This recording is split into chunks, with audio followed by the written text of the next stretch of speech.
is Selena Owens with Sing It America. Last year, Americans from all across the country celebrated the 200th year of the Star-Spangled Banner. And that was a wonderful event. I celebrated it. Sing It America celebrated it.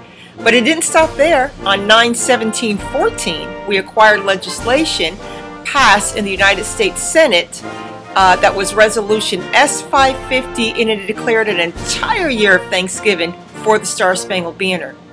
Did you happen to know that 80% of children ages 6 through 14 do not know the words to the national anthem? And even worse, they don't even know what a national anthem is.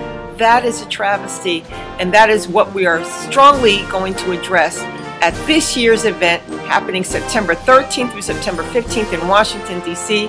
We are doing this for our posterity. We're doing it to ensure that America's children, as many as we can reach, understand not only the Star-Spangled Banner, but really all sorts of historical figures and people that were involved in this, people that they are drawn to and that they can relate to.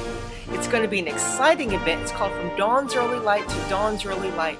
I really would like to get you some information about this program through our sponsorship package and also through email communication. And I want you to understand entirely what we're doing. I can't get it all on this little video, but reach out to me, Selena, S-E-L-E-N-A, at singitamerica.com. You can visit us at singitamerica.com. And I want to encourage you to share our message and really reach out. We're going after some corporate sponsors. We have about 100 days to pull this event together. We have big vision. We just need to back it with the right amount of funding, the right hands on deck, and do this for the glory of our country, for our flag, and also for the preservation of America. Won't you join us? Visit our website again at www.singitamerica.com and reach out to me, Selena, S-E-L-E-N-A, at singitamerica.com. Hope to talk to you soon.